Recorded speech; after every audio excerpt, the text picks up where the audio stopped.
Hello, everybody, and welcome to the stream. Okay, so we got somebody in here. That's good to see. Good to see. Okay, so for those of you that did not get to watch the last stream, I apologize because it was since last week. I did end up getting some copyright strikes, and what that means is that last week's video is not viewable in Germany, and I think some other places in Europe as well. So for those of you that weren't able to access last week's video, don't worry about it too much because for the most part, we just listened to some of these tracks down here that I have loaded in. You could see the names of them there, and you could actually look them up and listen to them if you'd like to kind of hear what we were listening to last week. But in terms of what we did in the project, we did nothing. We actually just did a lot of track analysis, and then I looked at a track by Train, I believe, and kind of gave him some feedback on that one too. So it was just mostly just discussion last time, but it was a great stream because a lot of people had a lot of questions. So that was awesome. So without further ado, let's get into this here. Actually, I should check just really quick here to make sure that the stream is working on my end. Hopefully it's working on your guys' end. It'd be nice to know. Yeah, it looks like it's going fine this time. We're not getting stuttering issues like we were before. So we should be clear to take off here. Okay, so what we're doing in this video, if I have my notes, is I don't think I actually wrote down what we're going to be doing from last video, because mostly what we're going to be doing now is creating our transition sounds and going in and actually plugging those in so we have like solid transitions. So for simplicity's sake, we're going to do it right here. Let me make sure those, yeah, they're muted down there. So hopefully.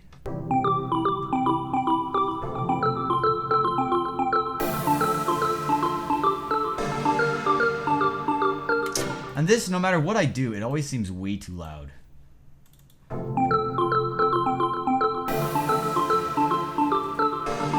Yeah, we'll just leave that. Okay. Brandon, shut up. What? Never mind. I am not present when I'm in chat. You're having too much fun. Oh, that's hilarious. Okay, so what we're going to do off the bat here is I think I want to just start with the reverse crash. So I have a collection of crashes right here that we could kind of listen to. Let's see if I could find...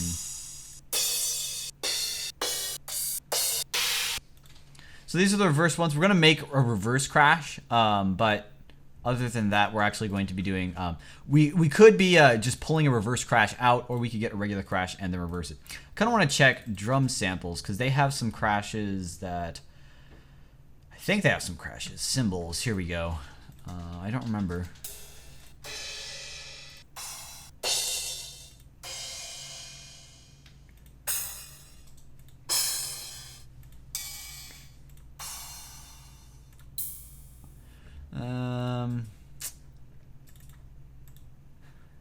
Well, mission accomplished.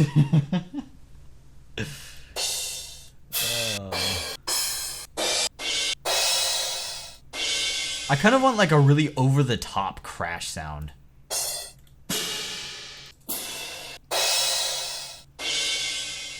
Something kind of like this. Because it's so like ridiculously like just the cymbals that they have in bands, not so much the ones they have on a drum kit. I kind of want that sound. I kind of want to layer it with something else. I don't know if I have any long cymbal sounds though.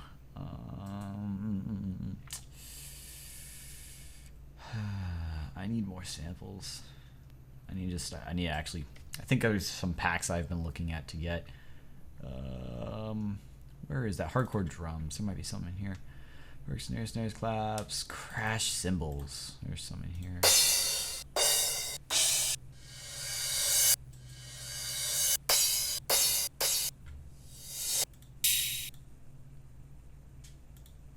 Come on.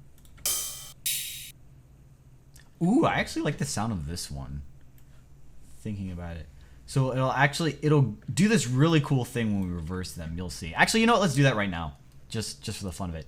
What we're probably going to do is we're probably going to get reverb on these and make them a lot longer because if you remember from last time, we kind of determined that our effects, our transitional effects, are going to be. I'm looking at the wrong thing here. Yeah, 2 bars before the end of the section we're looking at is how long it's going to be. And this symbol right here is almost 1 bar, so we're going to need to figure out some way to extend it. I'll show you guys some ways to do that, and we're also going to do some interesting things by way of tweaking these to get the right tone. Because one of the things about symbols is you'll find a symbol that has like really great characteristics, but it's just like, you know, for example, this one, it just doesn't have enough high end. That's really loud. I need to turn that down. I turn off the limiter. There we go. Turn that down a bit more, just so it's not too obnoxious. But you'll notice, yeah, there's no high end in this. There's actually a way to fix that. It won't work too well, so we'll actually have to layer something on top of that. But that's kind of okay because when you start layering stuff, it really quickly makes it sound more unique. And that's something you kind of want with transitions sometimes. You don't want like this stereotypical, just like, oh, I've heard that crash 100 times in 100 different songs. So you kind of want to flavor it up just a little bit. As you saw from some of these, there was like, I think there were a couple sections in these songs here where it had like stereotypical transition sounds and some very unique transition sounds. So, okay, so first of all, just kind of show you guys what we're going to be working with here. I'm going to double click this to pop this up here and then click File. And then we're going to go to Functions and then Reverse. And it's going to flip the direction of this sample. We're going to do the same thing with this one. Functions, Reverse. And then I'm going to kind of show you. So this one is the shorter one that we were listening to. Hey, hello. Welcome to the stream. So it's kind of got like that, a really thin, you know, it's very brief. But it's got that really thin high end that we kind of need that this crash is missing. So it'll give us some good flavor on this. So when we layer them, it'll kind of sound better. But once again, we are going to need to add reverb because they're too short. So now there's a couple ways of doing this. One of the ways you could do is you could just put them end to end like this when you're stacking them. Hey, Avarti, welcome to the stream. Alternatively, you could do this and trim part of the end here because you'll notice this one kind of goes... It goes up, and then right here it starts to go back down in volume. So you might want to just trim it to where it kind of gets to the highest point. So that's what I'm going to do just for this sake, just because this one cuts off rather quickly. So we're going to try to have those line up together in that sort of sense. So you could tell there that it kind of works, except for the one problem is this one just cuts in way too fast. Now that may be remedied. So we're going to go back here and we're going to reverse these again. Just kind of bring it back. Whoops, I don't want to do that. Now, one of the things you have to keep in mind is if you reverse a region like this and you have something cut off, if you extend this back out, you'll see here it didn't reverse that part. So we actually need to undo here. Oh, give it a second, it's loading. Actually, come on. You could do it. Or maybe you can't. I don't know. As long as you didn't make the stream freeze. There we go. So it decided to unfreeze, but I don't know if it actually... I don't think it's going to undo the reverse there, which is actually a little bit of a problem. I wanted to trim down that section. What's going on? It should have undone that trim that I did so we could redo the reverse thingy. This is a little bit of a problem. I might have to just drop it back in. Gah.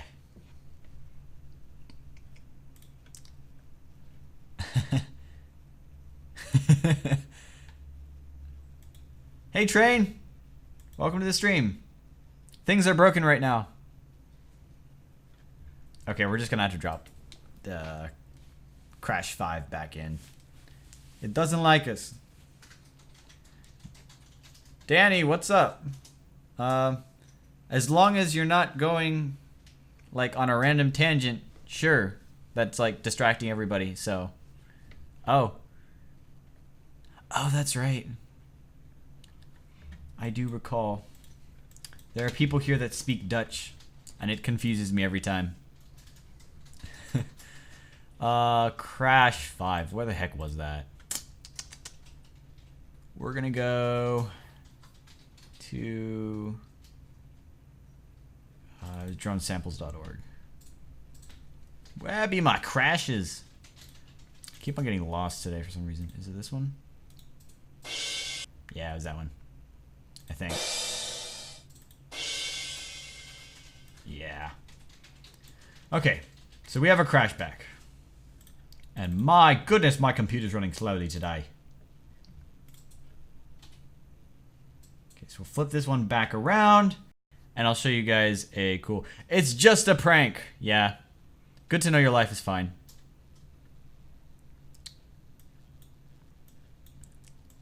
Oh my gosh. Why is my computer running so slowly? Are we dropping a lot of frames? No, we're not. Well, fortunately the stream's not suffering so much, but Logic sure is. Okay, so we have these back in. And we'll set the gain to -10 here once again since we had to reload the sample in. Okay, so. Ouch. Didn't like that. Let's try this again. Come on. So, we have this very thin part you could see, or you could hear. And then we also have this one. Which is just this over-the-top, like, really big cymbal hit. And it's kind of like, it's kind of sad. So what we're going to do with this, before we start doing the reverb stuff, because I do want to do that, and I'm going to show you guys that, is, let's see here, if we go to flex time and set it to speed effects, then what'll happen with this is we could hold Alt, I believe. Yeah, I think that's Alt. Command, Control, something like that. Whatever. And then we could drag this. So it's the button for flex time. And what this does is it'll increase the pitch as you shorten it. So we could do things like that. And you'll notice now it has high end. By the way, Disco Stew 3 is my roommate. So he's just messing with y'all. I don't know if he has any desire to learn audio. None. None. Yeah. And he doesn't speak any language other than English. To my knowledge. He might speak, I don't know, some... What, you speak Spanish or French or something? Very little Spanish. Yeah, go figure. That'd be us Americans. We know Spanish and nothing else. Well, other than English, obviously. So, you could tell I kind of shortened it there to pitch it up, so it wasn't so, like, this really, you know, big, kind of sad crash sound.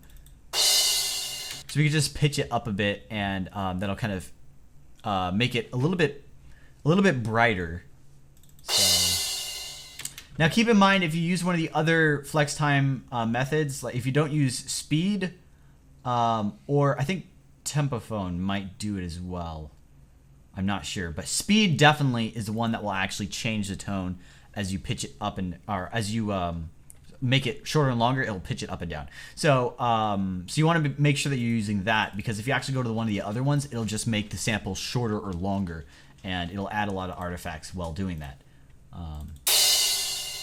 So, what we're probably going to do with this one, actually, I want to work with this one by itself for now, because I really like the tone of this particular sample. It just like, it's just going to work out really well.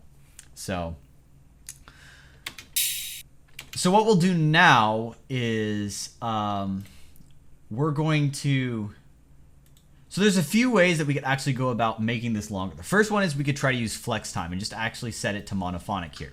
So I'm going to show you what that does, just so you know. So if we actually make it this long, it'll sound like this.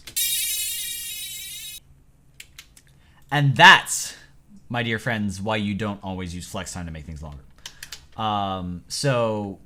So what we're going to do with this one, actually... Oh, Logic, why are you being so mean to me today? First, we're going to wait for ages while Logic decides to think for a couple minutes. There we go. I'm going to save this because I don't know why it's going so slow, but... See, like, it doesn't even take this long to save, usually. It's weird. Okay. So we're not going to use flex time just because it doesn't work that well. So there's a couple ways to do this. We could do the tried and true method of, just so you guys know, I'm not going to actually use this because it wouldn't work too well with this. But the tried and true method is something along the lines of doing this.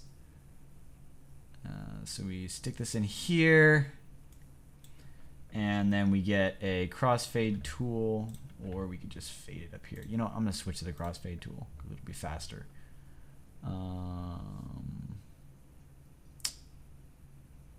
What? I am so lost today. Fade tool, there we go. So we'll fade this in, and then we're actually going to copy it and then slap it right there as well. And then we're going to crossfade that, probably. And it'll kind of sound like this. And that's not the best way to do it. I could make this a little better if I wanted to. There we go. And then what we need to do is cut this one over and move it back. So, you'd have to play around quite a bit more, so we'd like reduce the gain on this one to kind of make it so it tails off a bit better. But you can see there, it is kind of extending it. So, where is the comments going? So that's one way you could extend things, just kind of like chopping off bits of it and kind of crossfading between them really fast. You could do that pretty well. That's actually what I did in essence, that's what I did with our lead up here. If you guys remember that, if I could find it, it was this one?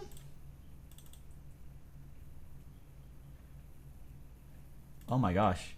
Can't even play it. What? Something is wrong, people. It can't play the track. What? This could end up being a problem. Let me see if I can close a few things to quit. Close. Close. Oh gosh. Things are running like agonizingly slow. It usually doesn't go this bad. Maybe it's just a sad, sad day for my computer. Maybe? Really? Oh gosh. Okay, last resort. Preferences, audio. Let's increase the buffer. Oh, the buffer's already at the max. Well, fine.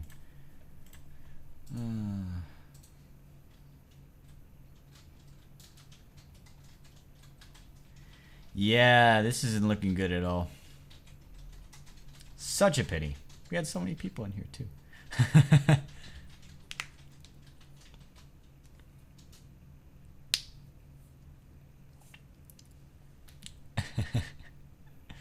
Yeah, I might need to close it and open it again. I don't know if that'll work though, because my computer in general is running kind of slow, but we'll give it a shot, because at this point I'm not sure what's... Oh my gosh, it's going really slow.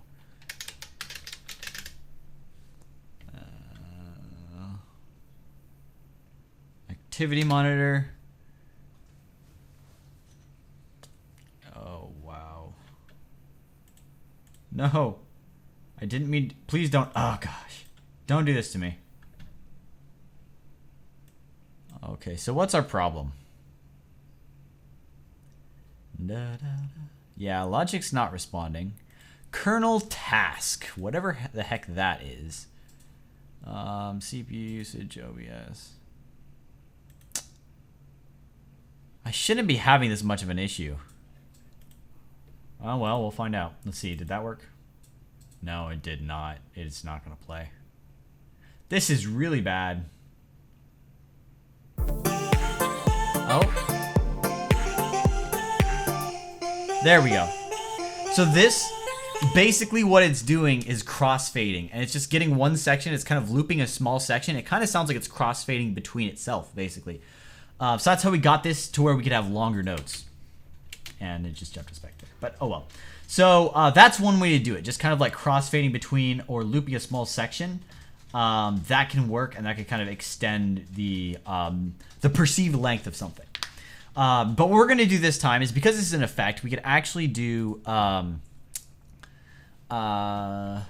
we could actually use reverb instead. Let's see here. Put your computer in rice. I heard that. Brennan, get out! He's going insane because he has a test or exam coming up, so he just can't, you know, keep his head on his shoulders. Let's see. So what we're, yeah, anyway, I said, so I like the tone of this alone. So what I'm going to do is I'm going to take this and we're going to turn it into a longer effect. So the easiest way to do that for an effect is just get a whole crap ton of reverb, slap it on, and see what happens. So it looks like my computer's running fine right now, so I'll postpone restarting Logic, but if things start to go bad again, we'll have to cut some things. So that basically just like made it a lot longer without really changing the sound of it that much. So it doesn't even sound like it's reverb, it just kind of sounds like it's more of the tail there. So what we'll do is we're gonna take this particular sample here, and the odd thing is, oh, that's why. Fade out. And we're gonna reset the curve here. So we'll just fade it out a little bit at the end here, because if you look at the waveform, it just kind of cuts off there, which isn't really good. So we're gonna want to fade it out just a little bit. And one of the other things we could do is you'll notice there's a little bit of an imbalance between the original sound, the dry sound, and the reverb. So kind of like you could almost tell when it cuts out there. So we'll probably pull up the reverb just a little bit just to see if that helps. Alternatively, one of the things we could do is we could increase the fade here, which we might have to do. And that'll cause it so it fades out. You have like the initial hit and then it fades out immediately instead of it kind of holding a little bit of, here, let me turn off. Instead of holding like this, whoops, I'd have to turn off the fade here.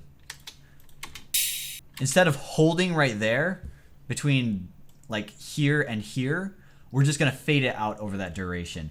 And that'll let us, that'll make it kind of more like a single hit. And then this tail, the reverb here will just act as the tail altogether. So you can see where that's going. I'm going to turn down the dry as well.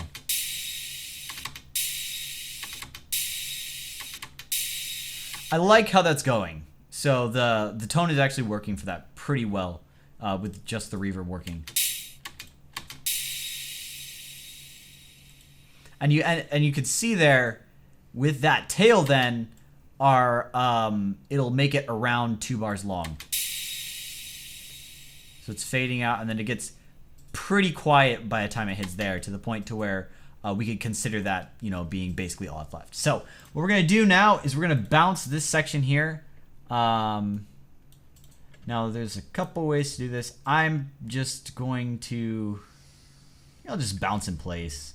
Because there's a couple ways. You could just bounce regularly using this, or you could bounce this region in place. I'm going to try to bounce this region in place and hope that it doesn't give me issues. If it does, we'll have to fix that. Okay, so right here, we could bounce the regions, and then we'll do this as reverse symbol FX 1.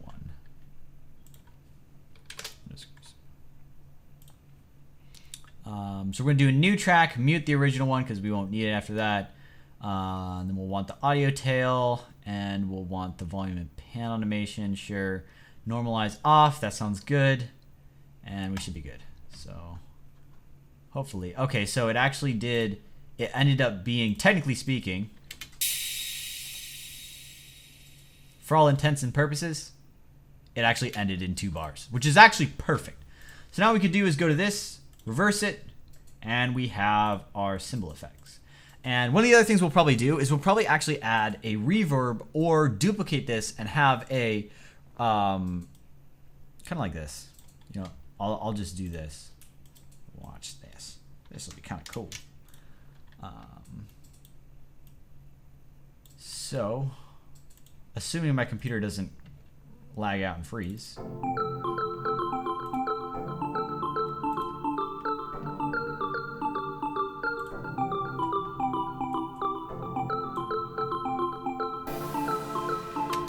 And it's in the wrong spot. I was kind of wondering why it was going so long. There we go. Try this again.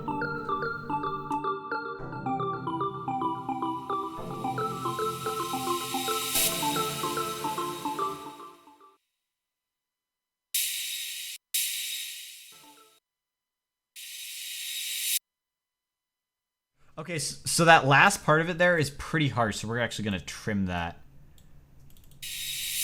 So just this part right here. Oh, don't want to trim both. Just want to trim this one. There we go. There we go. And it should sound like this. And we'll turn both of these down quite a bit. So usually when you do it this way, where you have like a fade in and then the effect itself, you want the fade in to be quieter than the original effect. So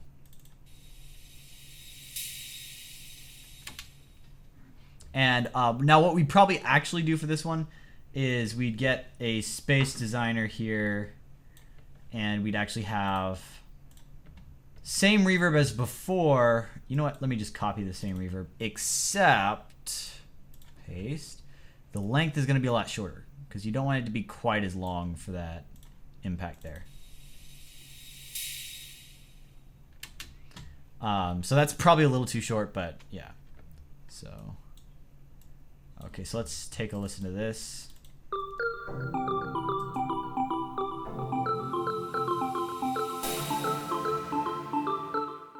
Yeah, we're gonna need more tail on that.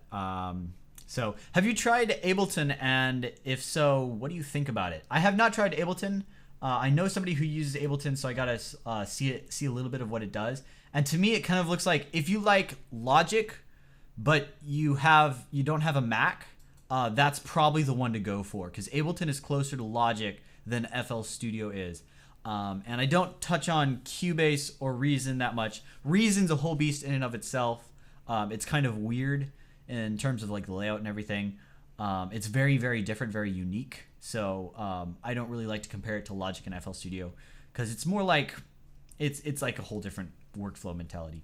And Cubase I know nothing about, so that's why I don't ever talk about Cubase. But Ableton, if you like Logic or you like the look of Logic, then chances are you do better with Ableton than you would with FL Studio. So once again, choosing a DAW is all about which workflow do you like more. It's pretty cool to work with audio. I don't use it, but a lot of people do. Yeah, Ableton I think is very well known for its ability to do like I think it's like time stretching and stuff, so that because I know a lot of people use Ableton for DJing as well, so they'll use it for production and DJing, so it's like the same software for both sides. So it's very well suited for that. You cannot DJ with Logic Pro. You cannot DJ with FL Studio. Anybody who tells you otherwise is a deviant, and that means they just kind of, they do what they want. They've got a unique setup. It's kind of, for them. But Ableton is very well known for being used for live performances as well as production. So if you want to do both with one piece of software, it's probably the one to go. Otherwise, just go for the one that you like the workflow and the layout of, because realistically, they're all pretty much as good as each other when it comes to just general producing. So.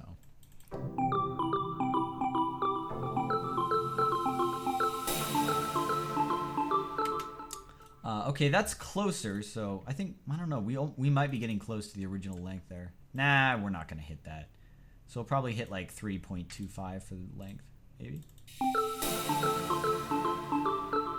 That's the perfect length. So you'll notice that one's pretty much a little bit over 1 bar, as opposed to where we were at before, which was just hitting 2 bars. So.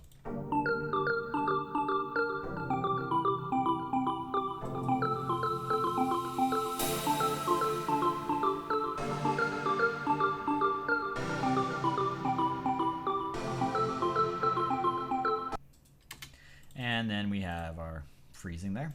Quite convenient. Okay, so now what we'll get is we'll get this one here and see if we could do something about it. So you'll notice this one is actually, you know what? I'm kind of curious. This crash here, does it sound left or right heavy? It actually did a pretty good job of not making it sound left or right heavy. Let me look at the waveform, see if I can tell. No, you can't really tell. So, because sometimes when you have stuff that's stereo spread, it could sound like one side starts before the other one, so it's kind of like more lean toward that side. And when that happens, I tend to get another sample layered on top and do the opposite, so that you end up with like an equal balance in terms of that. So, but it doesn't sound like this one particularly has. Sounds a little bit left heavy, I think. So, I mean, we could just decide. We'll make this one right heavy. So what we'll do is we'll get delay, sample delay. We're going to need to turn this one down a lot, and we're also probably going to need to EQ it. We'll delay the left-hand side to make it right heavy. A little bit there. And then we're going to need to EQ this just because you could tell right there is where it's got a lot of information. So we'll want to cut somewhere around here. This is just a very hasty cut. I'm not doing too much precision right now. Because we don't want like too much crash when we're doing this build here.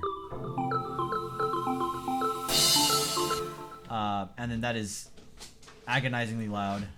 I'm gonna have to turn this down here to like -20. Yeah, so that's actually, I kind of like that sound.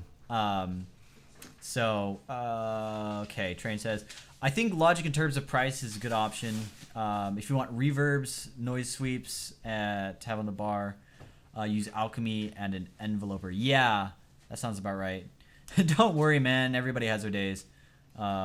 Yes, there are some days that I can't talk straight at all, so it doesn't bode well when it's one of those days. One of the days I'm streaming.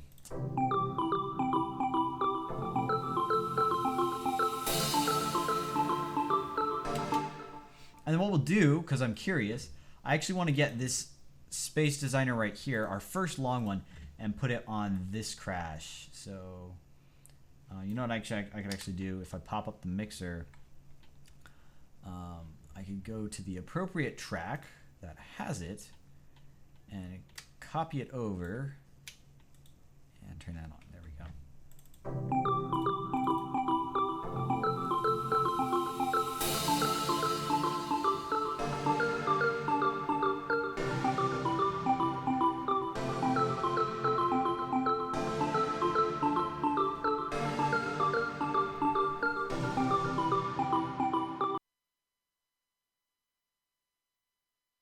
I needed to sneeze.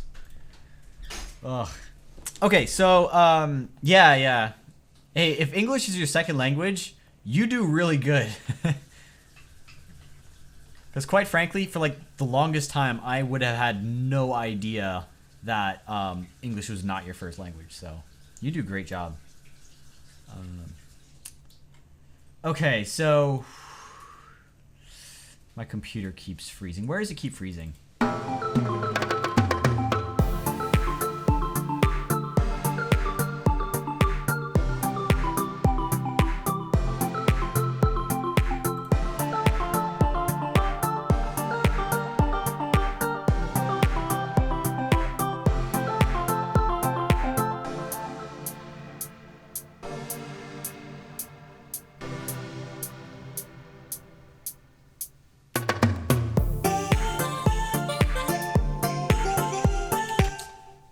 Okay, so let's see here. So we have our transition here.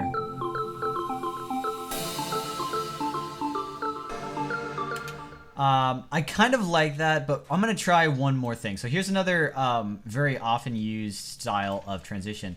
It's where you actually mute the crashes here. So, and what happens instead is you use a reverb, Space Designer. There's a lot of Space Designer on the same thing, so. Ow, what was that?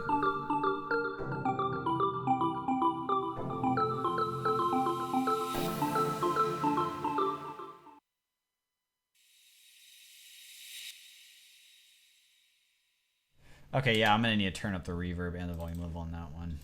Doop, doop. So that's kind of what that sounds like, but...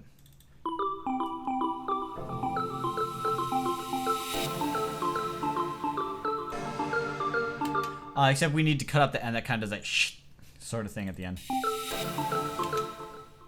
I think... Wait, don't tell me.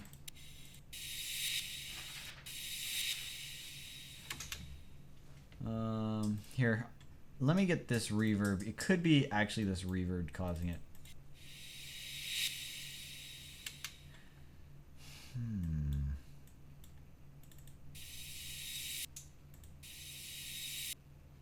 That's weird. Because there's no signs that it's actually like coming from the original sound. Sometimes I feel like the regions, it's like playing the entire region here. Which is really weird. Oh, don't do this. The undo button is killing me today.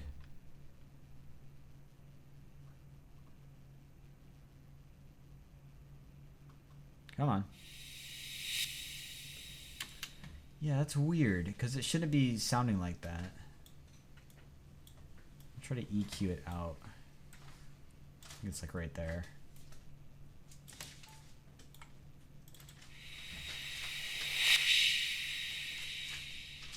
It's kind of, yeah, right there. So, this is a little bit weird.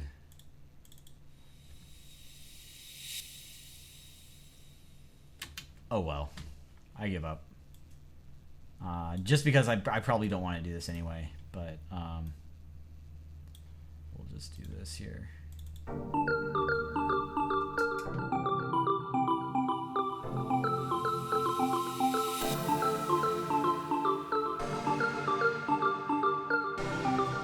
Yeah, because of that weird thing it's doing with the reverb, I don't want to have that reverb on here. Not sure what exactly is causing it. But I kind of like this better anyway.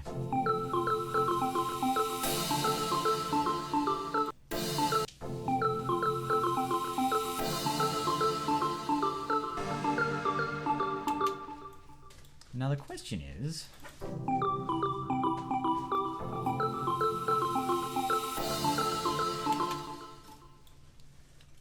let me check this here. I might line this up to be more like this. So you notice here, this is about where the other sample starts. So we'll have it so it's more overlapped like that. See how that sounds? It might sound a bit better.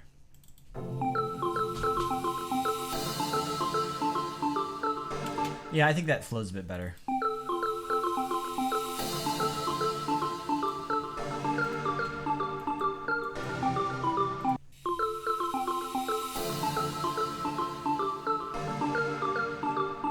There we go. Sounds pretty good.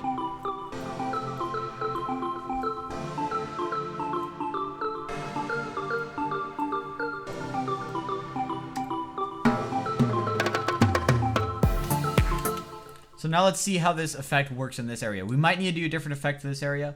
But one of the things we want to make sure is, once again, from what we learned last week, you want to try to keep effects relatively consistent. So you only have like, let's say, a max of 4 different transition effects throughout your entire track. And you kind of need to select which ones you're using for what particular section. So people can kind of get an idea what the effects are signifying. If it's just signifying a regular transition, or if it's signifying going into like a drop or something like that. So, you know, that's kind of something that you plan for in terms of choosing how many different transition effects you have.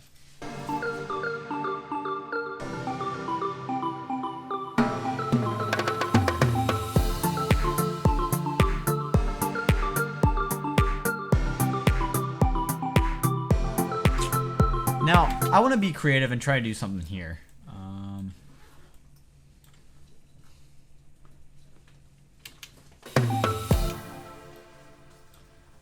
So on this last hit for our drum pattern here, you can see here, this is our last hit before we actually go into this next section.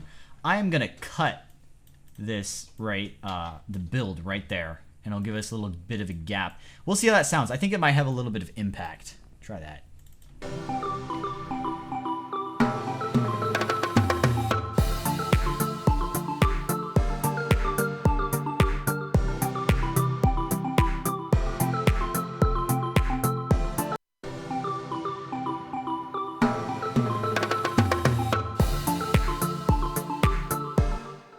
We're close. Now it sounds like too strong of a gap.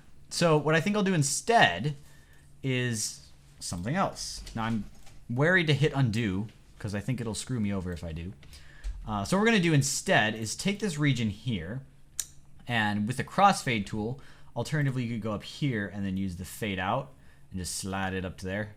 And then what we're going to do is change the curve. So we could curve it like this using the crossfade tool, which I've set to my secondary tool there, or you could just follow the curve right here. And what we're going to do is have it cut rather fast. So it does this.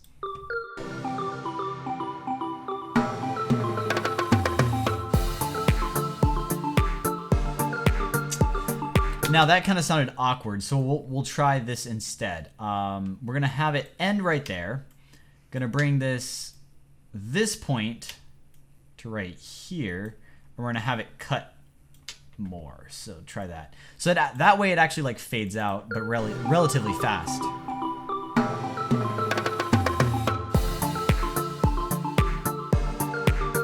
Kind of like that. So we get a nice little.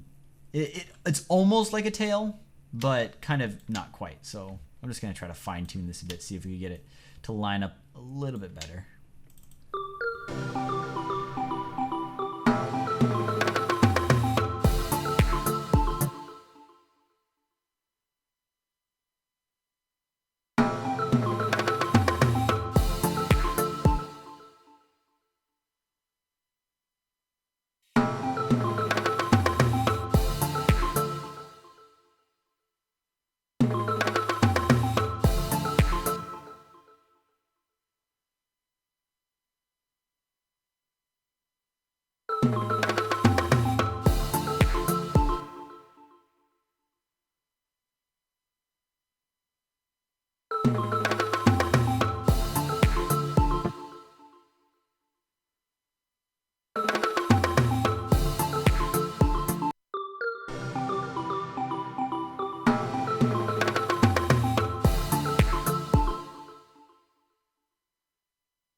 I think we'll stick with that.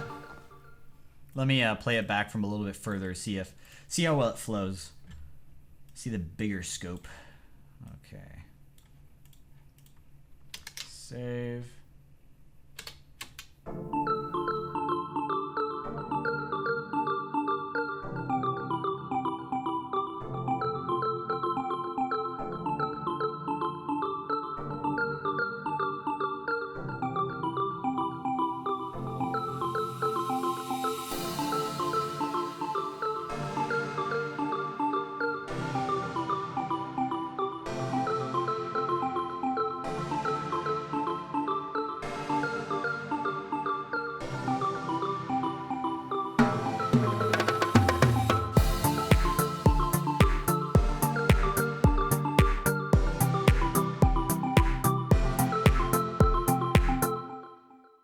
So we're getting there. I still don't like the transition here quite as much as I possibly could. I'll just fudge around with it for a couple seconds here. Try not to spend too much time on it because it's a little tedious, but shimmy that over there. Wrong button. This over here. Pull up the curve.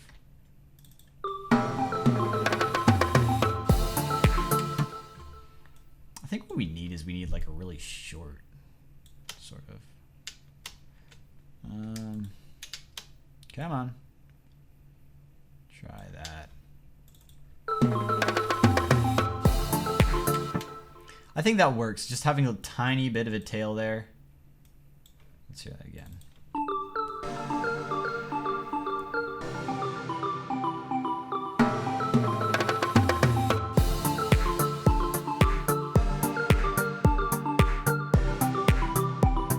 Yeah, it works. See you, train. For now. Hopefully you'll be back. Sounds like you'll be back later. Oh my goodness.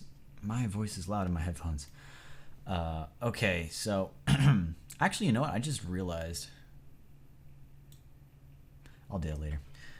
I could potentially move my microphone closer since I changed the way my camera is. It won't actually be in the way of the camera, but and that'll make it so there's less echo in the room. But okay, so now we're getting close, but this, let's just be honest, this sounds like a really pathetic transition.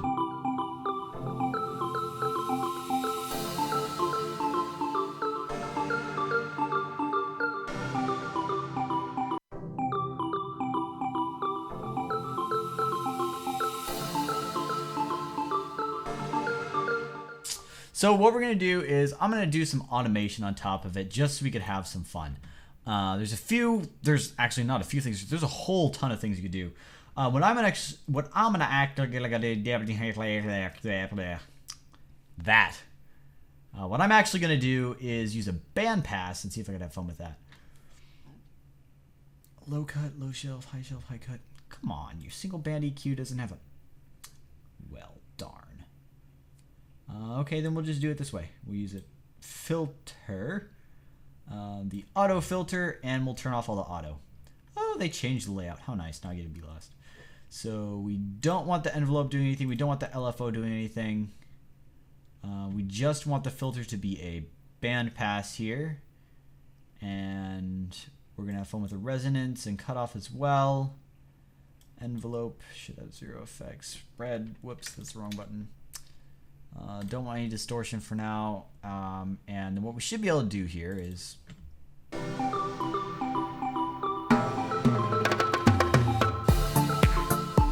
Okay, we'll do this the opposite direction. So what I'm going to do is I'm going to have this automate. So we have it the highest cutoff right now. And we're going to pull it down instead so we can kind of have more control over it. So we'll put it right around here. Because when you get to the high end, things start to move really fast. So if I actually put it all the way down here, you wouldn't hear anything up to like here. So it's kind of pointless to have it that low. So we're going to bring it up to somewhere around here.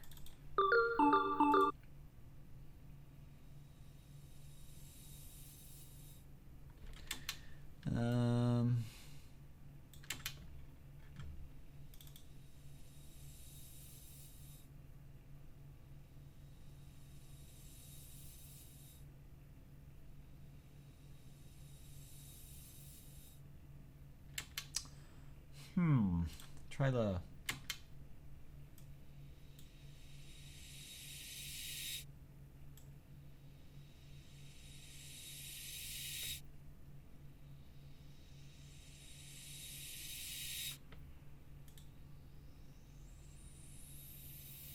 That's terrible. It sounds like it's jumping. Oh my goodness. We'll probably just... Ugh, because that sounds horrid.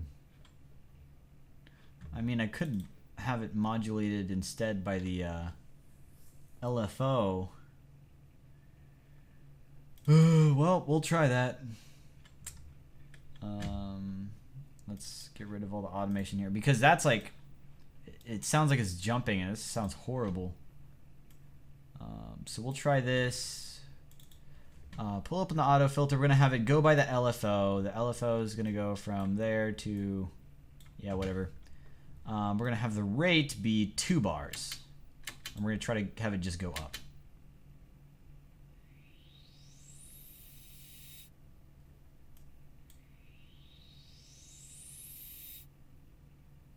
That's better. So now we can actually have a bit more fun with this. And we'll actually do some distortion on this as well. Ooh, now they have like multiple distortion types. I don't think that was there before.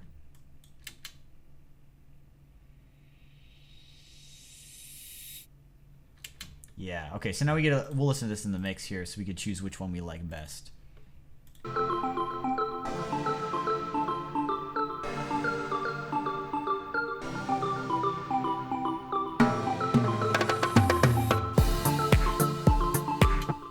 Actually, I wanted to be in this area, but...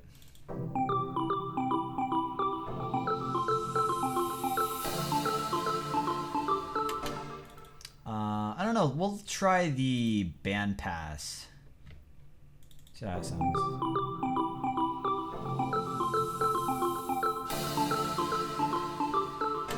Nah. Ooh, what's this?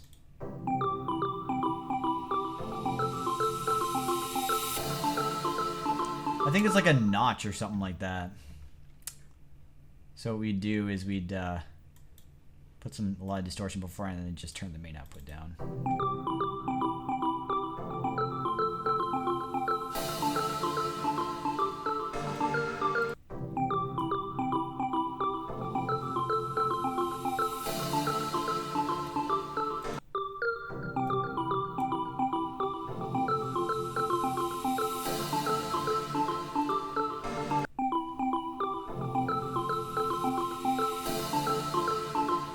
We're gonna turn off the resonance too. Just have fun, stylize it.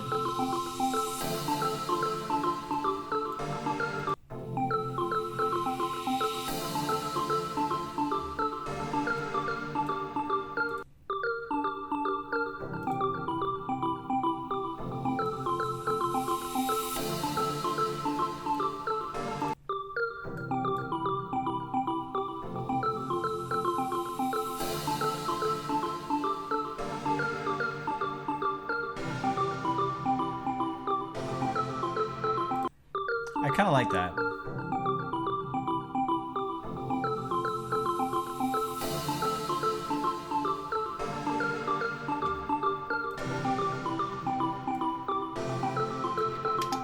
Yeah, that's good. Okay, so we'll stick with that for now. And then what we're going to do is... which one is our... I think it's this one. We filtered this one off.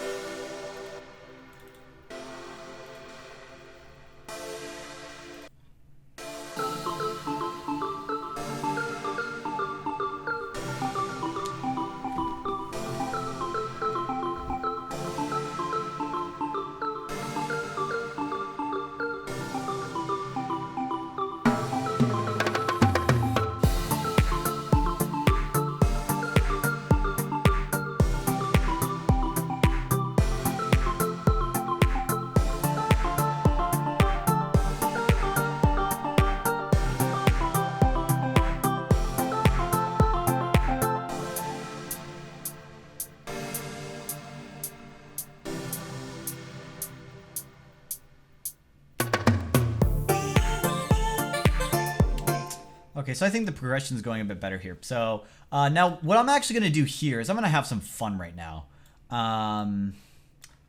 Because I can.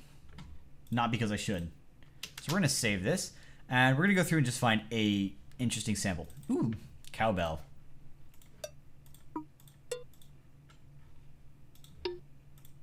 I think this cowbell will work. Anybody who has no idea what I'm doing right now, you're not alone. Okay, so this is gonna be ridiculous. You guys will see what I'm doing in a second here.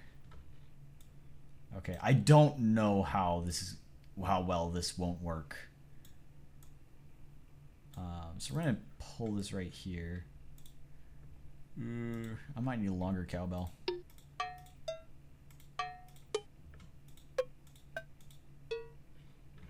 You know what? I don't think I have options. Now we gotta line this up quite perfectly. And so it's right on the dot there. And what we're gonna do is we're gonna fade in. I lied. Come on. Right there. Okay. And change the fade in to a speed up. Now this will sound like this. Ow, that was really loud. I need to turn that down. But it gave us a weird sound. That's what I was looking for.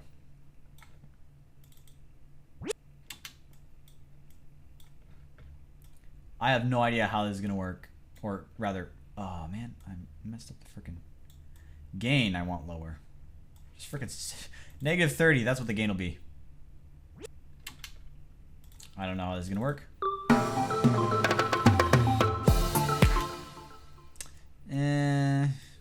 That didn't really work. Try putting it right there, I guess.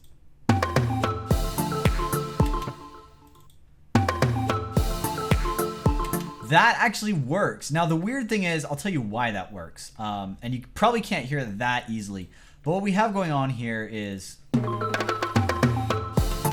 it kind of just, you know, our crash here kind of cuts off and then we get that last hit. and it kind of sounds awkward. But if we put the cowbell in here, because the sound it's like sped up, it's basically just that. And we put that at the right spot, it kind of it helps this cutoff right here be a lot more solidified. And what I'd probably actually want to do with this is turn the gain up somewhat, and then take the EQ here and EQ at the high end. Something like this. Probably need it lower. There we go. Something like that, maybe. So it kind of just does that.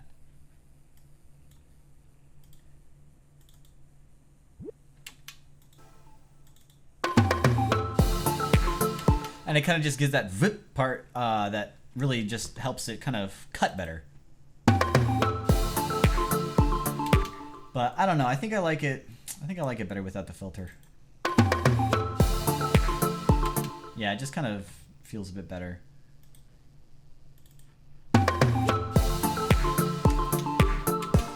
Probably add a little bit of filter just to kind of tame the highs somewhat.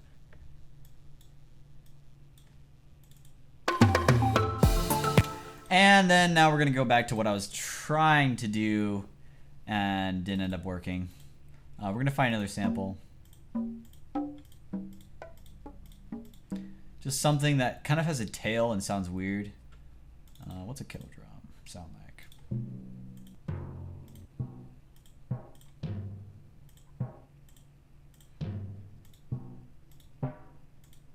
I don't think we should use one of those.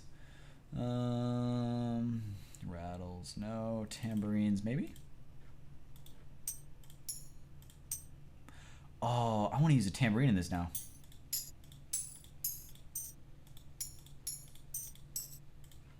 We'll mess with those later. Triangle will probably work.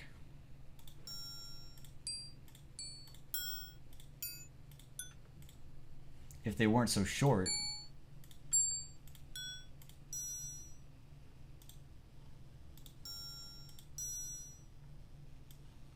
Okay, we'll just try this. So drop in the triangle here. Functions, reverse. Move the track up here. And this is just going to be a subtle kind of fade in sound. We're not actually going to want to... We don't want this last part here. That...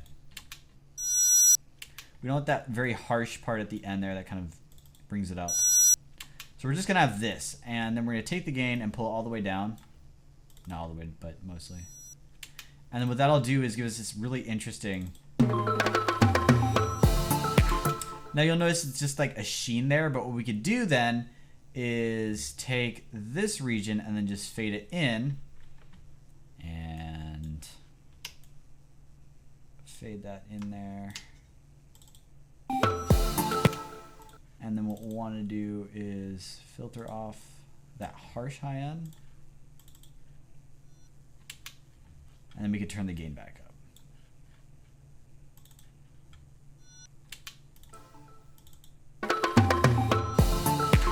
Nah, that didn't end up really working how I wanted it to. Oh well, we'll just give up on that, I think.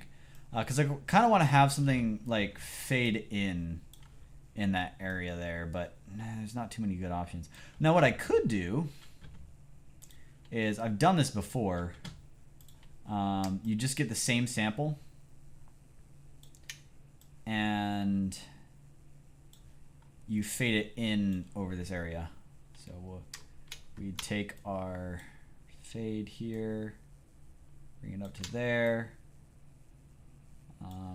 cut off the end. Yeah, somewhere around there. Yeah, that's close enough. And we're gonna curve it down if it'll let me. Is it doing it? No, that's the wrong curve direction. This way. And what this does is it kind of like, might just do it along this area. Watch. It kind of eases into the next section. So, okay. I don't know if I could pronounce your name, but I'm going to give it a shot. I'm going to butcher it. Well, I do. Abhishek, could I make live sessions of FL Studio? The answer to that is maybe. I've been strongly considering the potential of doing FL live streams. That said, I don't know if it's gonna happen. I actually was thinking about doing one yesterday evening. No, it was the evening before. Sunday evening. I don't remember. It was one of those evenings, either yesterday evening or the day before. I was thinking about doing a live stream, but then I kind of thought, I have no idea what I do, and so right now I'm really strongly considering it because I kind of want to add another live stream to the mix right now because actually right now I kind of have time. Things have kind of shimmied around in my school schedule, and it looks like I'll have time for the next couple of weeks. Excuse me, to do a little bit more for the channel. So I've been strongly considering doing just an FL live stream, but the problem is then it'll start something up, and I might need to cut it later, and that probably won't go over too well if I have to cut something early. So I don't know. We'll see, but I am considering that. Am I bussing all of these? What do you mean? Are all my effects here that I'm using for this transition, are they bussed together? Because no, I don't think anything here is actually bussed right now. Right now I'm just kind of in the drafting stage, so I don't need to bust anything right there. But there are other things in the track that are bussed. So.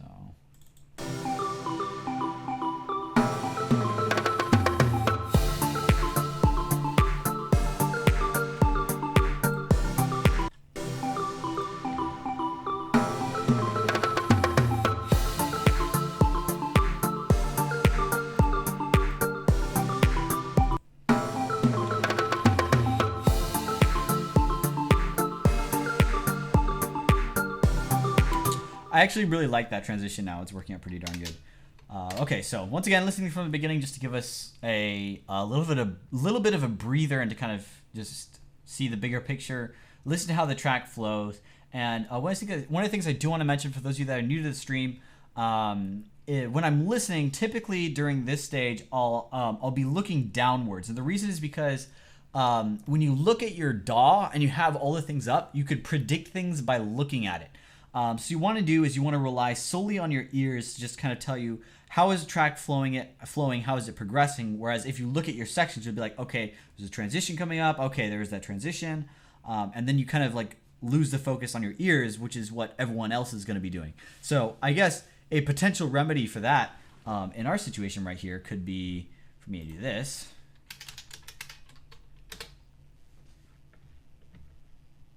This is actually going to be kind of funny.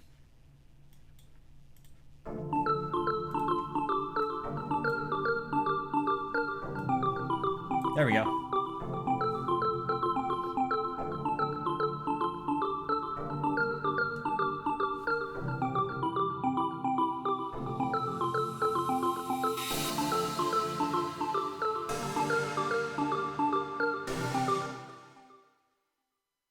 What the heck was that? Oh, I copied some other stuff that I didn't mean to copy. There we go. Okay, so we'll try this again. One more time.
forgot we added the shakers in.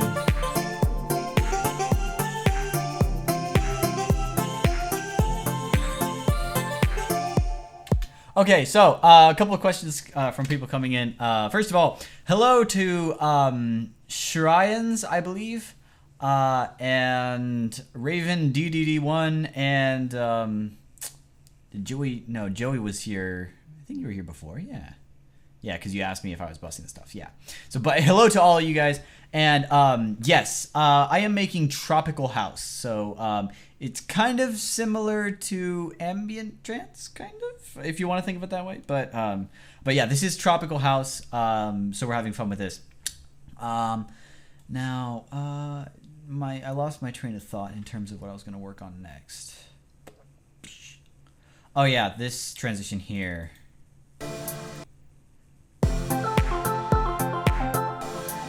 So this is where we want something new, because this particular transition is going to bring us into the almost the drop. So what flute instrument is that? I'm guessing you mean this?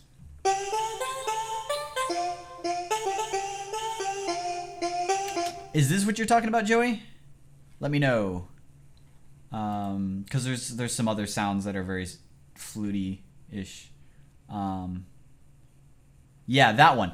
Okay, so I actually talked... I'm not going to go over too much how to do this because it's in one of the earlier streams. I think... Oh, gosh.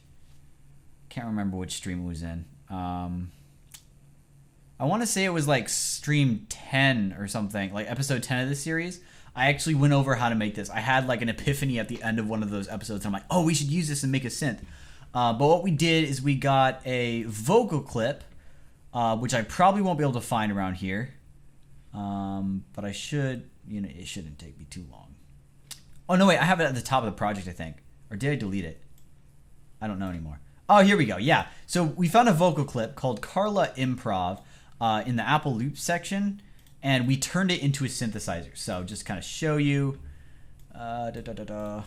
Select you.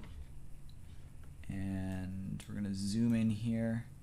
So this is the clip that we found. And we turned that into a synth. So originally, wait, can I not extend this? Did I change it into something? Well, oh, that's right, because I saved this section as a different section. But if you look for Carla Improv 11, this is actually like the first note in that little loop. And we turned it into a synthesizer. So I'm not going to go over how to do that today, just because I did the whole process in a previous video. So you could check that out. I think it was livestream 10, that, or it was 9, 10, or 11, one of those. Don't remember for sure. But yeah, I went through the whole process of turning an audio clip into a synthesizer. So good headphones recommendation around under $100 or $150. These are the Beyerdynamic DT770s. You could sometimes find them for $160 if you could just push it a little bit more. These are the ones I use. They're great. I absolutely love them. Now, a little bit of a plug for as to why I love these so much. They are like, when you first put them on, it's like putting a cloud on your head. You'll be like, oh my gosh, these are so insanely comfortable. Otherwise, there are 2 other suggestions I have, 3 depending on how low you are really restricted. First suggestion is the ATH M50s. Those ones are really popular, or the M50Xs. Either way, M50X is the newer one, and it is slightly better. So they're in terms of comfort, they don't compare to these at all. But in terms of sound quality, they're very similar, and a lot of people compare the ATH M50Xs with the DT770 because they're just pretty darn similar. So those, they're pretty close. They're both around $150. These ones are $150 if you catch them on eBay or on sale. Normally they're like $250 if you just buy them retail.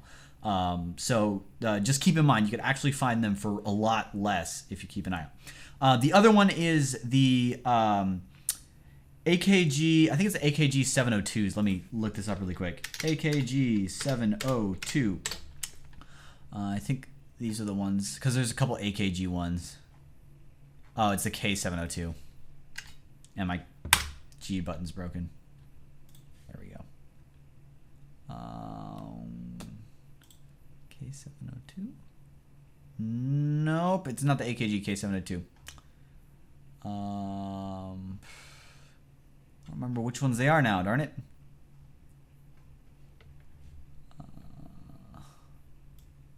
Gosh, it's one of the AKG ones though. I can't remember. AKG. Oh, okay. The Biodynamics, do they require an amp? Yes and no. They sound a lot better through a good amp. Like the bass is, it's just so tight, it's amazing. Now my phone actually, oddly enough, my phone has a great amp. None of my other equipment does. But the bass is really amazing when you have a good amp. Otherwise, the headphones in general just pretty darn good. So because these are the 80 ohm versions, not the 250, you don't have to worry too much about having an amp, but they will benefit from an amp. ATH M50X's amp pretty much doesn't matter all that much for them because I think they're like 32 ohm or something like that. But they pretty much the same whatever you do. And the Sennheiser HD 201s, those ones are pretty good, I think. I don't remember. Yeah, so the AKG, I can't remember which one it is. AKG head. Let me see if I can figure this out. Oh, that's what the K240s. AKG K240s. Oh my gosh, they are on sale right now. Kind of. I mean, like normally they're $80, I think. Right now it's $60 for the K240s. I do know a handful of people that swear by the K240s. Those are relatively cheaper than some of your other options. The K240s are pretty good. Personally, I think they don't have enough. If you were to look on an EQ, I don't feel they have enough around here. They kind of feel like they're like this, but that might just be me. And then also I haven't gotten a lot of time to test their audio quality. Just some short times. Also, this Super Lux HD 681.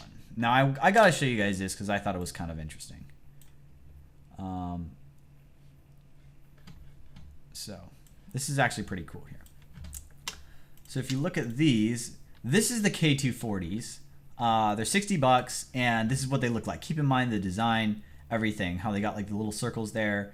And they got the everything. Okay, now these are the Superlux HD 681s.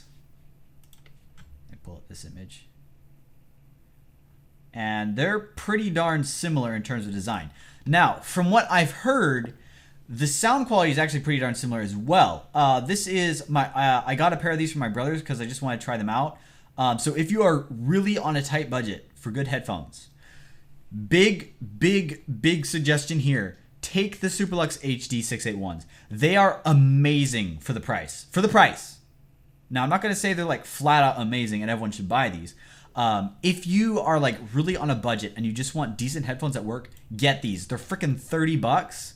And I'll be honest, there are times I'd rather use these than these because these ones have the high end is a lot more airy because they're semi-open back. So these ones actually they're pretty darn good in some regards. So yeah, the HD 205s I haven't actually looked too much into those ones. I think I've seen them in a handful of places. HD. Yeah, I'll see. Oh, okay. No, these ones I haven't seen too much of now that I think about it. So, yeah. I was thinking of, it was a different one. It was like the 419s or something that I was thinking of. But yeah. Also, additionally, just want to mention, there are, for the Superlux HD 681s, they take the exact same pads. If you look right there, the way the pads attach is the exact same as the K240s. So what that means is there are velour, here we go, right here. There are these velour pads. Well, these are actually velvet, but you could find some other ones as well. But you could get these cushions for the K240, and they will also work on the HD 681s. Now, HD 681s, these pads are kind of crap. They're rather stiff. So if you replace them, you will very much feel it. So if you spend $30 on the phones and then $7 on these pads, you'll be in heaven compared to some of the other like consumer headphones out there. You'll be really impressed at how good these are. Now I cannot vouch 100% for the pads because I haven't actually bought pads for the headphones, but the headphones themselves are pretty darn good, especially for $30. For $30, they're superb. Now I'd say, like, if I were to say what these should actually be priced at, these should be priced at $80. That's what I think. That's kind of what the sound quality rates at. So if these are $150, these should be priced at $80 to $100. Just because, you know, they feel a little bit lacking. Like I said, same with the K240s. They sound like they're a little bit lacking around here. Like they're a little bit thin, but otherwise they're amazing. So a little bit of a tangent there, but it's kind of fun to talk about gear sometimes. So yeah, those are headphones. I was thinking, I thought I saw another question I want to ask.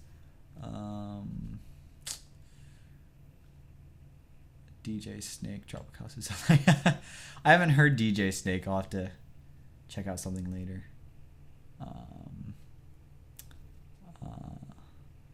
Sunoco, okay.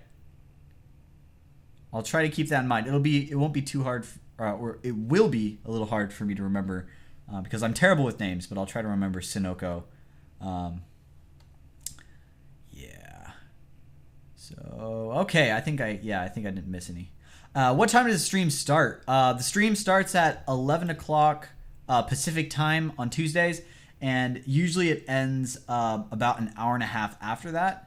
So yeah, if you follow me on Twitter or on Facebook, I always post on Twitter and Facebook before the stream starts. You'll always get a notification.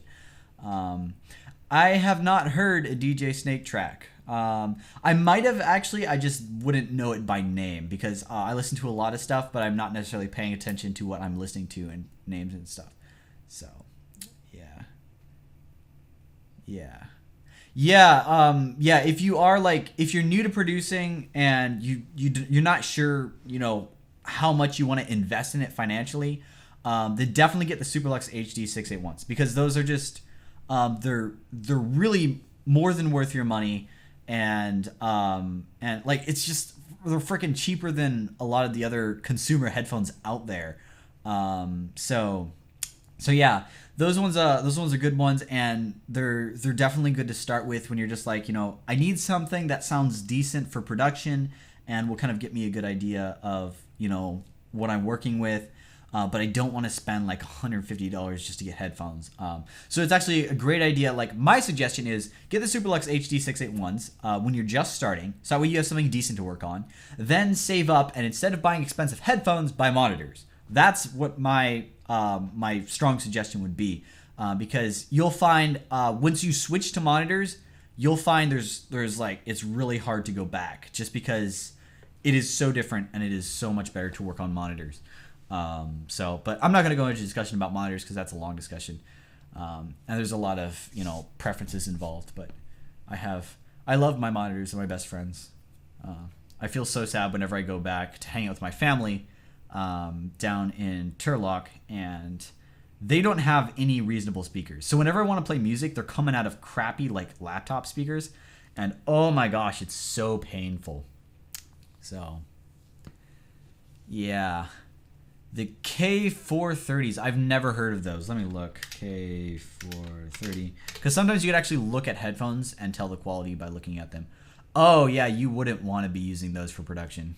I can tell you that much. Yeah. Just because they're on ear, that's usually a big no-no for production. So, not saying that they're terrible headphones, just it's one of the flags that you want to stay away from in terms of production equipment. So, yeah. Can't get monitors because the neighbors will swat me. Yeah. That's what I thought as well. One of the things I do want to mention about monitors is you could very quickly say, oh, I shouldn't get monitors because they're loud and people will get upset at me. Now, that said, that's kind of true, kind of not true. Monitors are designed to go kind of loud.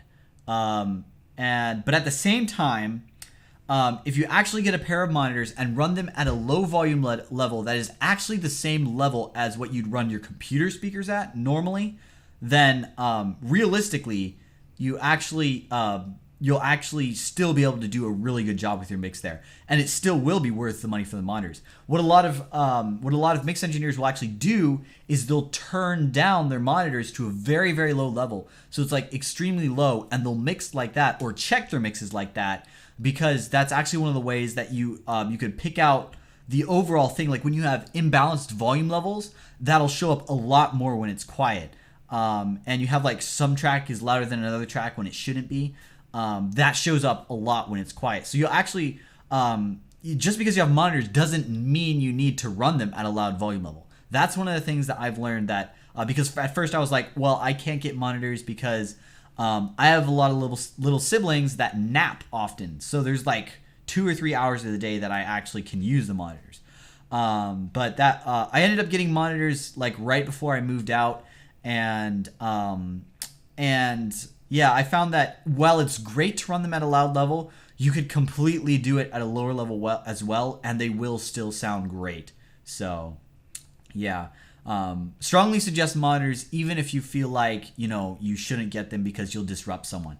Now, the only time I'd suggest you should probably invest in expensive headphones instead of monitors is if, let's say, you have a roommate who is in the same room, and he is very distressed when you turn on any music. Oh my gosh, you have the Yamaha HS8s. Those are amazing. Actually, I don't know if you have those. Do you have those, or are you just saying that you heard those before? Because those, yeah, the Yamaha HS8s are amazing. I got to listen to the HS5s, the HS7s, and the HS8s. And the HS5s they kind of sound thin. Which I mean is obvious because they're 5-inch monitors. The HS7s were like beautiful, and the HS8s had just like a little bit more refinement. Yeah, those are amazing monitors. I have the KRK Rocket 6s. I got those for 2 reasons. One, they're the industry standard. I'm not going to say anything about, so-and-so uses it, so therefore it's good. More so, there's a lot of producers that started on them and they got famous on them. That's pretty much all that matters to me. That means that these speakers are good enough. So if so many people could get famous on these speakers, that means that if I get these speakers, I have no excuse to say they're not good enough. So that's one of the reasons I got them. Second reason is I think I got it for both of them. I think it ended up costing me like $230. Which is the price of like one of the Yamaha HS8s. So it got really cheap for me. And that's because I got it pretty much just as they were going out of stock everywhere. I don't think you could really... No, you can buy the KRK Rocket 6 second gens in some places, but they're pretty rare now. So, yeah. Yeah, the Rockets, they totally blew up. Good pun there, by the way. Very good pun. Yeah, they're really popular for EDM production, and quite frankly, for the price I paid for them, I think it was the best deal I could have gotten. Because if I wanted to get the HSH, which would have been a dream, it would have cost me some $600, and that's like almost 3 times as much as I paid for my monitor. So, oh, they're $350 now. I thought they were $300. Wow. Yeah. So. The HS7s were my second choice because they're closer in price, but then since I got these used in like pristine condition, I decided to go for the Rockets anyway. But yeah, monitors are great. And if you're studying math while watching the stream, good for you. Sometimes I do streams when I should be studying math. Yeah, so. Which ones do I have? Oh. Were you asking me or someone else? Because, yeah, I have the KRK Rocket 6 second generation. So, yeah, RP5 third generation. Yeah, those are going to be cheaper because they're the 5-inch one. I strongly advise to never get 5-inch monitors. It's just like, it's a waste of money because 5 inches are not enough for anything more than like basic work. Like, let's say you're doing like shoddy jobs for local people. Like, they're like, okay, I need this job done locally. I need it done fast. Then you could use like 5-inch monitors. Otherwise, you will definitely be upgrading to something closer to 8 inches. 6 inches is the sweet spot for the KRK series because they have too much bass to begin with. So the 6 inches actually are pretty good in that regard.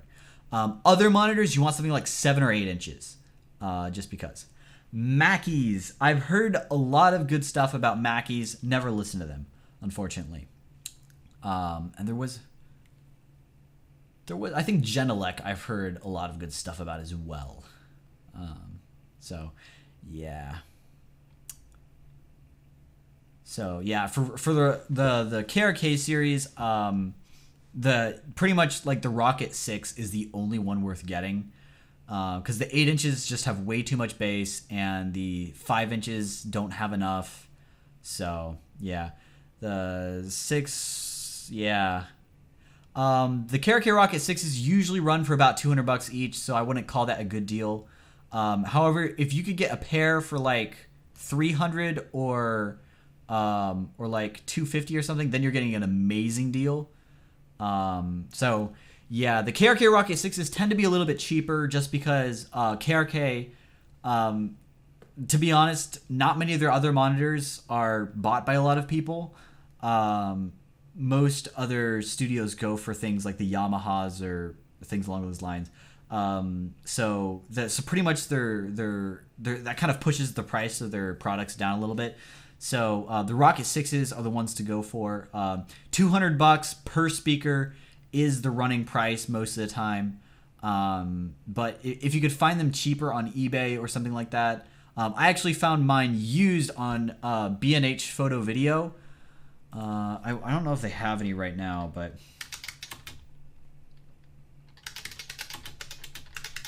I'm gonna see if I could find any just because. But yeah, if you could get. Okay, so yeah, there's ZZ Sounds. It looks like actually has some used ones for 100, and Sweetwater have them for $150. Oh no, actually ZZ Sounds or Z-Sounds, I guess, not ZZ Sounds. It looks like it's $150 for new ones. If you get a pair, it's $300. If you get blemished ones, ooh, damn, son. Everybody in the stream, check this out. Let's see if, in case you're wondering. The thing is here, if you get a blemished Rocket 6, and I think this is a case blemish, like it has a scratch or a ding on the case, which is perfectly fine. It's $100 per speaker. That is a good price. That's like half the price for what they run MSRP. So yeah, because they're like $200 in normal cases, and if you could get hush my mouth. Sorry, I lied. Never mind. No, never mind. Reason being, these are the passive ones. They don't have an amp in them. So yeah, $200 is what you're gonna get, I think. I was wondering whether they were cheaper because I thought they were pretty much static at the price of $200. Yeah, if you could get them for cheaper than $200, then you're pretty much getting a deal on them because, like I said, most of the time you'll find the KRK Rocket 6s for $200. Yeah, like I said, just be careful because those ones are passive ones. You need an amp for them, and that wouldn't work. Sorry about that. Sorry for getting all your hopes up. That would have been a great deal. If they were actually like the active 6 inches for $100, that would have been amazing. But oh well. Okay. And they'll take a couple of minutes for the stream to catch up, and everyone will go, oh, that's what he was saying when he said never mind. But okay, so how much time have we been running? We've been running about an hour and a half. You can check open box inventory at local music stores like Guitar Center. Yes, totally do that. Keep an eye out for deals and stuff like that. Also, I think for those of you that are wondering, this is the site that I like to watch quite a bit. So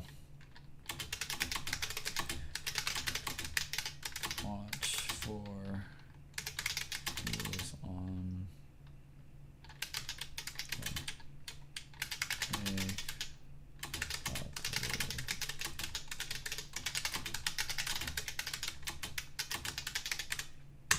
Okay, there you go. So I watch techbargains.com, or I used to watch. I don't watch it so much anymore because there's nothing I'm really looking to buy. But if you want like computers or audio interfaces or headphones or sometimes monitors pop up a little bit more rarely, or microphones pop up rather often, then watch that site. You will get some pretty darn good deals by watching that site. In fact, like a lot of people will be confused when I say prices for things, because sometimes I actually, like I said, I've accidentally said these are $160 before, because when they pop up on Tech Bargains, they're for $160. But everywhere else, everyone's like, how are you getting these for $160? Wherever I look, they're like $250. Well, you just need to watch Tech Bargains for a little bit, and you'll see a whole bunch of good deals. Now, they don't actually sell anything. They link to places like Amazon, Best Buy, Sweetwater, Musician's Friend, Guitar Center. They link to those areas for things to buy. They don't sell anything, so you don't have to worry about buying anything from them. They're just posting deals that they kind of conglomerate. So, you've been working on another track. You don't think it's very good. What do you suggest to do with it? Delete it and start again? That's a toughie. I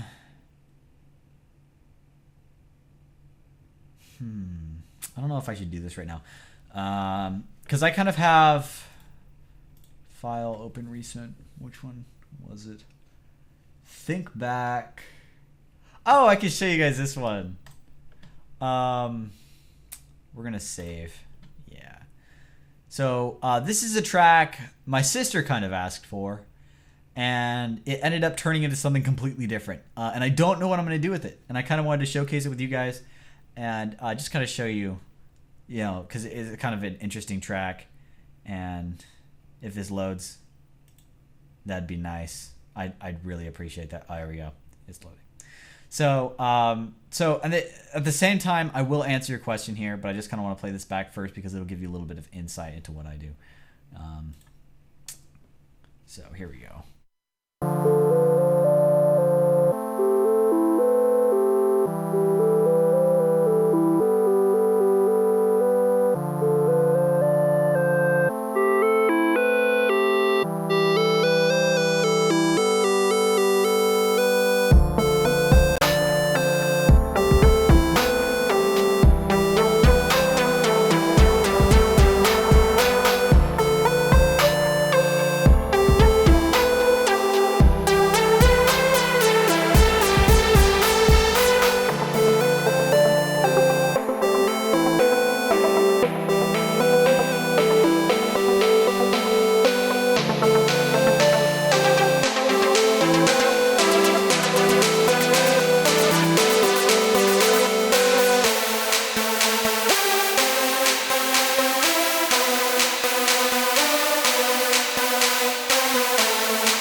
So that's the gist of it. Now, as you kind of hear, it's rather interesting. So this actually, my sister wanted me to make an 8-bit sort of song because she was working on an art project and she was doing pixel art, and she wanted, she had to do turn it into an animation.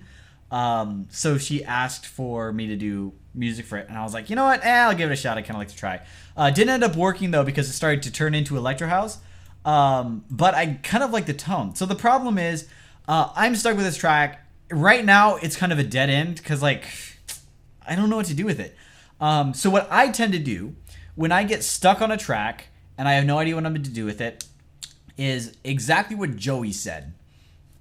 Save it on your hard drive, leave it there, and come back to it later. Just save it. Probably because, it's not so much that it'll take up that much space. Just really save it. Don't bother deleting it. And then what'll happen is later down the road, you'll be digging through your old projects because you'll be like, I need to release a track. If you actually get further along and you're actually to the point to where you're releasing on a regular schedule, you'll be like, I need to release a track sometime. I don't have any ideas off the top of my head. So I'm going to need to start prepping something now so I'm ready when the release date comes up. I have something, good enough. Then what you could do is you could drop in and just like look through some of your old projects and you'll be like, oh my gosh, I have an idea for something I could do with this. Why didn't I do this before? And you'll just get like a completely different, perspective from what you were doing before. So something like this, like what I want to do is I kind of like to turn this into a kind of like the Anthem House, or not so much Anthem House, but kind of Anthem House, Electro House sort of style, where you've got the, you could tell there's no kick here, but this would be like the drop. Let me turn down the master volume because it's pretty loud.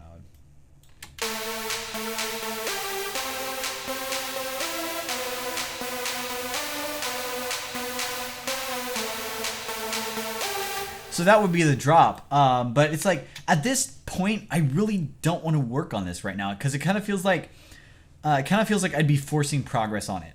So I feel like it's a decent idea. So I'll just save it and I'll come back to it later. But yeah, I am using a Hackintosh, so it's a long story. But my if you are good with computers, going for a Hackintosh is not too hard. However, if you just kind of use computers, don't even think about it. Like if you know how to do, I don't know.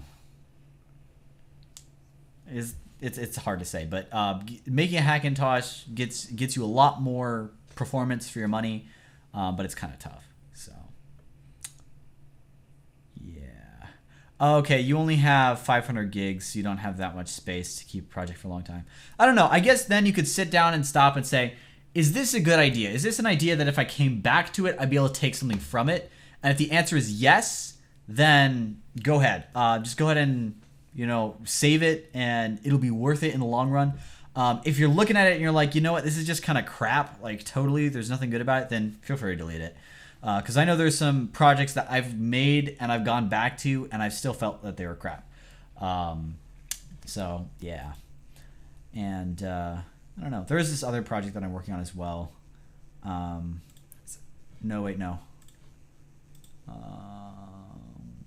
I kind of stopped halfway through. It was a remix because remix comps. I don't know those of you that got my tweet. Yeah, see you already for now. But I don't know which ones you guys got my tweet. But I said remix comps is back up. It was down for a while. They weren't posting any remix competitions, and it was kind of sad because that's where I'd go for all my remix competitions. But then they went back up. Apparently, they were doing a site overhaul. And now they're back up and running. Everything's cool, totally awesome. So this is one of the tracks there. I'm gonna mute the vocals and some of the effects here. But this is one of the other ones I was working on. Then it just kind of stopped because I was like, I like this idea, but I kind of want to save it for later for when I can do something else with it because it kind of feels like I'm forcing it right now.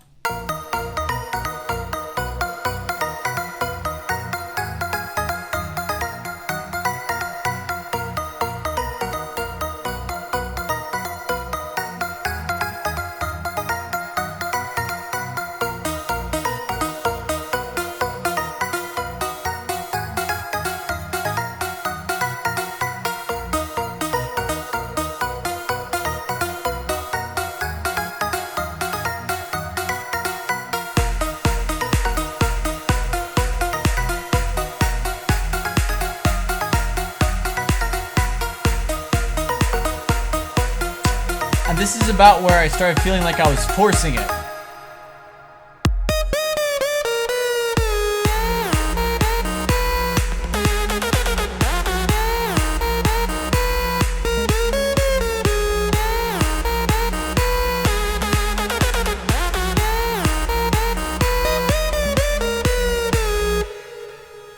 And like listening back on it, it actually sounds pretty cool, except I don't know if it really fits. So yeah, all these are from Synthmaster. Yeah, some of them were kind of. Actually, I think I made this one from scratch. Did I? Yeah, this one was actually made from scratch right here. Let's see if I can solo this. That one was actually from scratch because I was just trying to come up with something new. I used a wavetable. I completely forgot that Synthmaster had wavetables. So, Did I do the pitch changes strictly with software? Yeah. So what happened here is instead of just actually like letting it glide, I have a lot of pitch changing right here. So not like a lot, but I have some here. And then this one I have some as well. This is a modified version of the pyramid synth. So actually, you know what? We'll just play it back again. Except I'll turn down the volume a bit.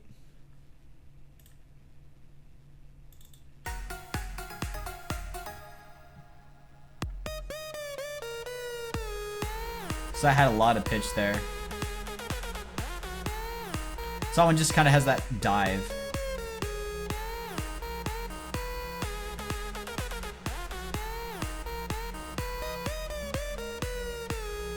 So that's a lot of pitch stuff going on there. And it sounds really cool, but I don't know how well it fits. So I kind of felt like I was forcing the project. So I stopped, and then maybe I'll go back to it. I don't know. I really want to play it with the vocals because it sounds so cool with the vocals, but I don't want to get a copyright strike on this video because then it might block playback in some areas. So, but yeah, some parts of it do.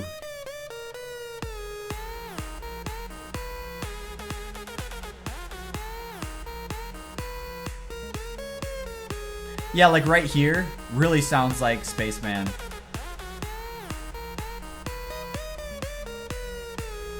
Are the pitch sounds easy to make? Kind of, yes. Now what you'll find is it might be a little hard to determine like exactly how you're gonna pitch it, but you'd be surprised how easy it is. Like if you just have a simple note progression and you just add like a pitch dive somewhere, how easy it is to make it sound cooler. So it's really fun to do stuff like that. It's not too hard. It takes a bit of time to get it right, but yeah. So this style is totally 100% electro house. No, even the drop here, because this is the drop.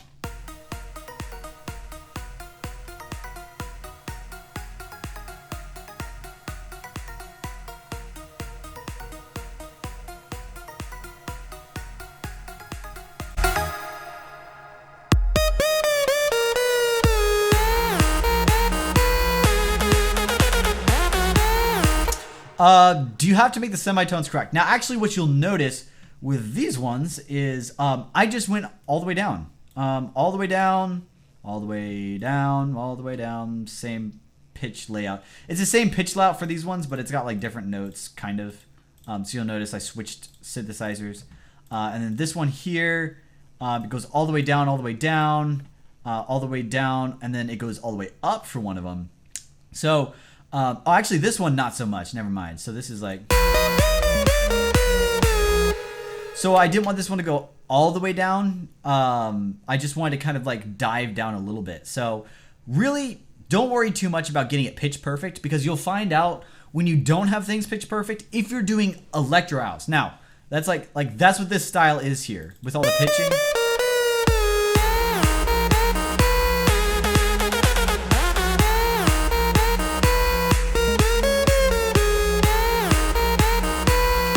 That you actually don't need to worry about things being completely on pitch because when they're off pitch, it can give it a lot more drama and a lot more tension. So don't worry too much about it. Even if it's out of pitch just a little bit, it could add more flavor to it. You never know. You can randomly place them and it could come out crappy. Just gotta know somewhat where to place them. Oh yeah.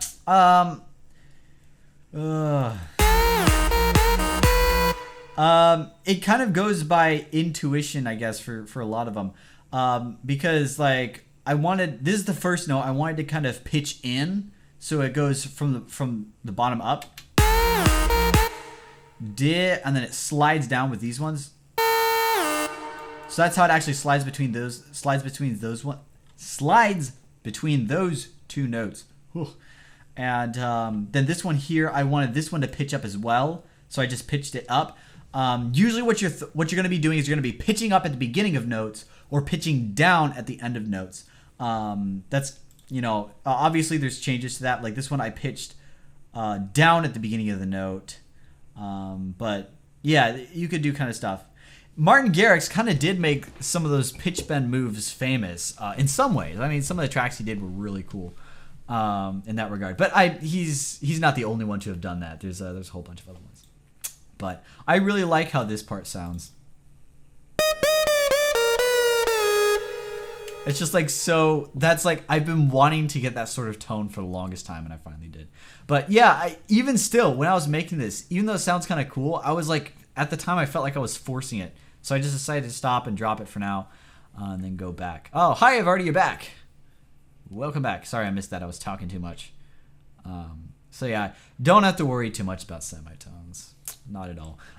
For those of you that are curious, the bend range I have it on. Excuse me. The bend range I have it on is 12. So it's actually going to be a whole octave that we're bending it over.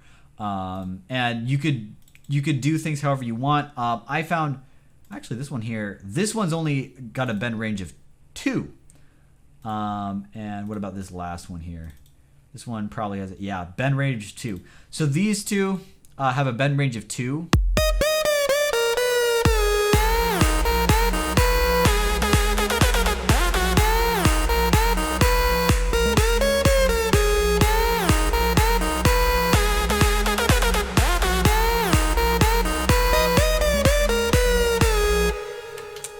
So yeah, most of the pitchiness there is going to be in the two semitones, because that means when you have 2 semitones and you're doing long bends, that means most of the time your note is going to be out of pitch, and that's what gives it that really eerie sound, because it's like not in pitch for most of the time. So now on the other hand, this one here, the pyramids, I said was an octave. Yeah, it's an octave here, which gives it that really long sort of pitch bend range. So that really deep is because it's such a big range it's going over, so it changes a lot. Yeah, I might put a vibrato on them. I don't know. But actually, you know what? I'm going to check to see if this remix contest is still running, because I think I kind of gave up because it was a remix for Point Blank Academy. And I was like, there's no way I could win a Point Blank remix contest. What's the track called? I think it's closed by now because it was like 3 days. That was like last week, so it's probably closed. No, there's 5 days left. I could do it. Who wants me to live stream that? I could probably live stream some work on this track. And then we could actually have the vocals in too. Anybody think that sounds fun? Actually, you know what? I don't have anything to do till 4:30 today. Do you guys want to do that right now? Yeah, just get a pack of Red Bull and go ham. Yeah, I can actually do some of that now if you guys want. I'm gonna have to take a small break just because I need to eat a little bit of a snack, get a drink of water because my mouth is going dry. But I don't know. I don't want to go to the Tropical House track right now because I want to procrastinate that transition for the from the break into the drop. I don't want to do that transition because I know it's going to be kind of hard. So yeah, I guess we could do that. Yeah, let me take a little bit of a break here. We'll give a 10-minute gap. We'll start back up at 1 o'clock. And I could probably do like 2 hours of work on this. It's 3. I live in California, so Pacific time. That means it's right now it's almost 1 o'clock. So I could probably do 2 hours more of streaming. I have some other things I need to take care of today, but they're not too important and they're not too time sensitive. So yeah. So, okay, so you know what? I'm going to wrap up the stream right now. We'll cut this here, give YouTube a little bit of time to realize that I'm starting a new stream, and then we'll hop into this and just kind of mess around. It might just be a one-shot stream. I might not do more than one, but we're going to have fun because I want to show you guys the vocals because they fit so well with this track. It's amazing. So, yeah, I'm going to cut the stream here. I'll see you guys in like 10 minutes, and we'll be back. Also, in the meantime, anybody who has questions on anything in particular, feel free to start stocking them up, because since I'm just going to be producing for whatever and I'm not like doing a track from scratch where I'm talking through everything, I'm just going to kind of be messing around and like getting your guys' feedback, working around, kind of having fun. Just stockpile questions and ask me those when we come back. So I'll see you guys in a bit here. Let me just take a break for a second.